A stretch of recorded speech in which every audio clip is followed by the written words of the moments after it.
a very small village right on Lake Erie, North Coast, and became mayor about 5 years ago. But I was never in politics. I grew up just an average home in South Euclid, Ohio, and pretty much I was a contractor and a businessman my whole life. Ran a large construction company, very successful at it. And then we ended up moving to Timberlake. We found our forever home right on the lake. It was beautiful, and I loved it there. And then we started getting into politics. Why? Don't know. The Lord put you where He wants you, I guess. And since then, a lot of learning experience about everything. And again, one of the things that comes up, I mean, I'm into fixing things. So if something I see is broken, we need to find a solution. We need to repair it. We have a very broken system, obviously, with our taxation. And the problem is it started way back when they started the property tax. What they did was they needed a way to fund the services that are required for the municipalities to operate, which is fine. Then all of a sudden they decided, well, you know, we need to educate our kids, and then they made a state mandate that says that, you know, I guess in our constitution, the state constitution says, mandates that we have to provide education for our children. But then what they did was then they wanted to leave it local and keep it local so that we'll have local funding and the state will contribute part of it. Well, they did that, and of course, the problem is we voluntarily want to support our taxes, so we vote for these levies to support our schools. The problem is, though, is that they put the collection of it on our property tax, on our property bills, and then the thing is that what we voted for voluntarily to support, they put on our property tax to collect it, and then if we don't pay in 3 years, they penalize us by taking away our home. You know, and again, that's all unconstitutional. It's already been, I guess, presented to the Supreme Court, and they voted that it was, they deemed it that it was unconstitutional. So then I started digging even deeper. It's like, you know, they say follow the money, you know.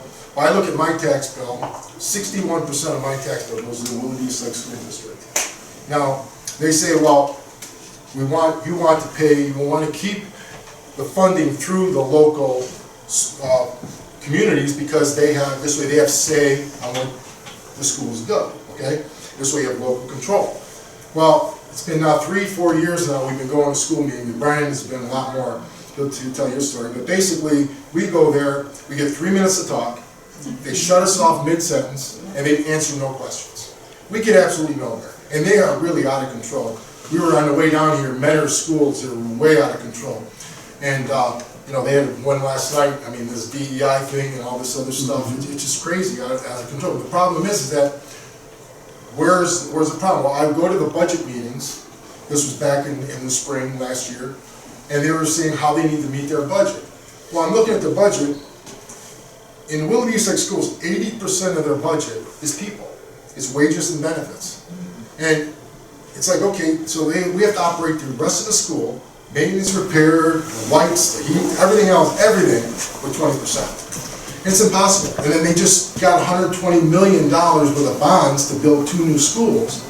And the debt service, what they did was they took the maintenance fund and doubled that and took it out of the general fund to pay that, so we can't even repair our buildings when they break down. I mean, they put ourselves in so much debt. So then, actually, Menor schools is even worse. 84% of their budget goes to the Willard East Lake School. So my property tax, 61% is going to pay down. I have no say at all, no control. And again, when the problem is then they want to come up with all these ideas. Well, let's give it credit to the seniors, which I truly believe we should do. But the problem with that, they'll take it from there, but then they're going to penalize everybody else. Because the way the formula works is that if we don't get it from you, we're going to take it from someone else. And that's why the whole system's rigged. And the other problem is that, you know, when you've got that much in 80% of your budget is people, and again, how does this benefit the students? You know, we've got more administrators and assistant administrators than we can think of. And again, what do we need them all for? And the problem is that you've got the unions, you can't fire anyone, you can't get rid of anyone, so they're stuck with them. And then the problem is the state also puts us in a position of failure because they'll give us grant money to put on another person for administrative or a teacher for this or that. Great, only for 1 year.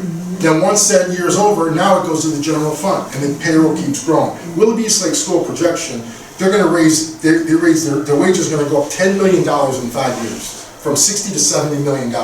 I mean, and again, this is not sustainable.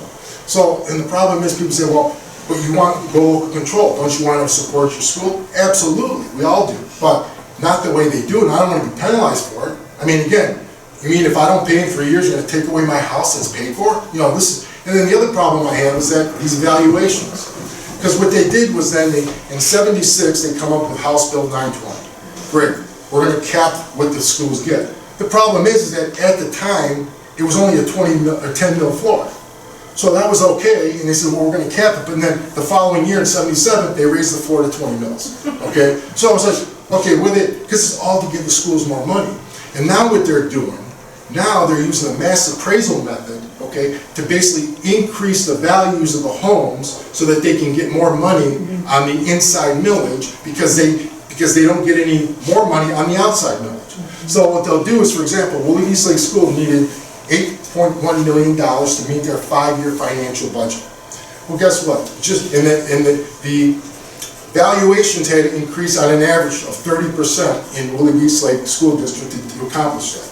Well, coincidentally, they went 30% on average, okay? And what they're doing is they take this mass appraisal method, and what they'll do is they'll go in and they'll take a house that's sold. Now, it's not a comparable, and that's the other thing. We can't get a comparable to this compared to what the mass appraisal method, because it's apples and oranges. Our appraisal is going to be based on comparable homes, but they're going to base it on comparable value of the land and the area it's in. For example, there's a house that sold to me 5 houses down. It was an emotional buy, okay? He bought it for double it was worth. The house was worth $325,000. He paid $750 for it, okay? Why? Well, one, it's on the lake, but he grew up in the area. He wanted to live in the area. He wanted a house on the lake, so he was willing to pay whatever it is. Number 2, he's Airbnb-ing it out, so he's not even living there. So that's another thing. So it's like, how am I going to compare to that? So he knew he was going to run it as a business. So of course, what does he care what he pays? He's going to write it all off. So what they did in our case is they used that as a comparable for my value. Okay, I bought my house for $230,000. In the 7 years I've been there, they raised it up to $285,000. Okay, fine, taxes went up accordingly. But then what happened was this past year, it went up 86%. Jumped way up. My lot itself went from $175,000 to $370,000. How do they justify that? Well, here's how they did it. They take this mass appraisal method. What they'll do is they'll take that house that sold for $750,000. Then they'll take out, it's called basic building costs. What they do is they'll take either the national averages on building or local builders, the cost to replace that house, and they'll subtract that from the value, and then they'll get a residual value of the property. Well, in that case, I think they put like $250,000, $300,000. The lot's worth $450,000. So what they do is they take everyone's lot all the way along there and raise it all up the value. So, and this is where we can't contest it. I went into the preliminary to contest, and they says, well, you can't do this. You have to go to the Board of Revisions because you're contesting your property, not your dwelling. Okay? And again, this is how they're going to get us. So what they'll do is they'll bring in, how am I going to get a comparable compared to the mass appraisal method? It's impossible because, again, my comp is going to be based on houses or dwellings that are similar to mine. The bedrooms, the bathrooms, the amount of everything else, not just the property itself. So they're doing this specifically to get those values up. And that's how they're doing it. They're using this mass appraisal method to bring those values up. So we have all these complex things that we're finding, these issues that we have to deal with. How are we going to fix it? Okay? Well, there's no way to fix it. The schools are unrepairable. Their budgets are out of control. They need total reform, financial reform. As far as the mass appraisal method, they've got it because they go, well, their out is, well, if someone will sell it on an open market, if they have a buyer, maybe they'll sell it for that, on an open market. So it matters nothing what the house is really worth. It's what they feel it's worth in order for them to get their money. Again, they reverse engineer to get that money to the school districts. And again, we have to follow where the money's going. So basically what I'm finding out is that the school districts, the funding is a problem. So we came up with a couple ideas, okay? We want to eliminate, obviously, the property tax. But being a mayor of a village, I know one thing. We depend on the property tax to pay for the services in our village, okay, those certain levies. Which I don't think anyone has a problem paying for into their own community, levies or taxes on their property to basically for basic services, snow plowing, rubbish, whatever it is, the basic service. But police, fire, and so forth. And again, that's not a problem. But the biggest problem we all have is with paying for a school, education that we don't need, we don't use, and actually we're not even proud of it. I mean, we have one of the lowest, proficiency scores in the state. And it's like, I can't even be proud of my school. And then I hear what goes on in there, it's even worse. And then again, they don't hear us, they don't want to do anything about it.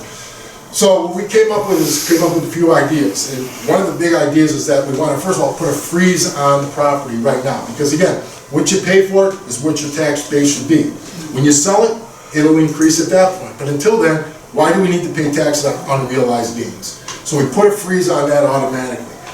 Number two, we need to stop funding the schools through the property tax completely, okay? We eliminate that, that will free up, basically, everyone will have instant relief on their property tax over 50%. I don't know what everyone else is here with the school district. I know in Mentor, some of those areas, 70% of their property tax goes to the school districts. So it's terrible. So, that would eliminate. Now, how are we going to fund it? Well, we came up with about 10 different funding sources, which is very, diversified. And then again, who wouldn't have a portfolio of investments that's not diversified? We're not going to, to have just collected on just one source, whether it come from the state and then it comes from the property tax, that's it.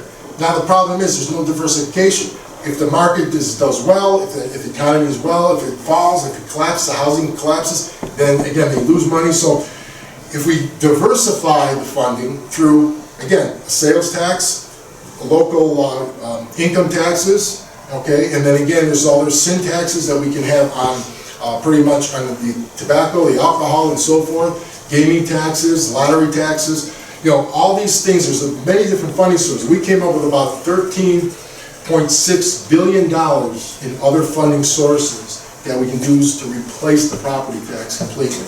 And again, it would basically then it would spread it. Now, of course, it's going to cost us money. Everyone's going to pay part of it in whatever they use. But again, the main thing is it gives everyone instant relief, not just the seniors, not just the middle class, the families, and not just the young home buyers that want to buy. And then again, even those that rent, because again, that tax is built into their rent. So it gives 100% relief to everybody right off the bat. And that's pretty much what we're looking at. We're looking at, relief on property taxes. The biggest hurdle would be obviously to get rid of them altogether, but then again, what we're going to have is we're going to have the municipalities themselves that are going to contest and say, well, no, you can't eliminate, we need that income coming in to run our, for the police and fire and for the services. So that's why I said, and so what we're coming up with is basically, we need relief. And the only way to give people relief and fix the problem, because again, they'll say, well, don't you want to keep it in the local control because then you have more say? We have no say, as we all know. No, we have no say. So what's the point? And then the other thing is the money that we save, we don't need vouchers anymore because now you're not paying into your school. Now you can send your kid where you want with the money that you don't have to pay to the school district. And again, friends, family can basically sponsor those kids for you on the money they save. So it basically gives people school choice, because someone says, well, I don't want to send my kids to the public school then because it's going to be totally ruined then. Well, you don't have to, because again, you're not paying for it, so you don't have to pay, for your child to go there then. So I mean, and again, this hopefully will, and then you can open up other schools, and then some of the schools maybe that are public now will turn private, and they'll have more private schools, and people say, we want our own school. And again, this will open it up. But the other thing is, I think, the other reason is that the states need to take over, because the system now is not fair and equitable. You have people that are living in a poor area, basically they don't have, those children aren't getting the education as the areas that are more affluent. And that's not right either. That's not fair and equitable. So, they talk about diversity, equity, and inclusion. Well, if the state took over, they can handle that part too. And then again, it gives us all a choice. So these are kind of some of the ideas we're looking at. And, we're looking at bringing this up through the right channels. They tell us to go to the House, and then it's got to go to the committee, through the committee of the House, and then it's got to go to the Senate, for approval. Well, that's all great. Like I said, we're willing to do it all. What we're going to do is we're going to try submitting this from the bottom up. We're also going to work from the top down. I do know Governor DeWine. I'm going to ask him for help on this, and I also know Governor Serino very well. So I know them both very well. And again, I'm going to basically ask them and just say, look, this is something we need to do. I mean, there's no other, unless they can, someone can come up with a better solution than what we came up with, okay? Because again, everyone says, well, we need relief, we need this, but no one has any ideas either, you know, and again, then some people say, well, let them worry about it, you know.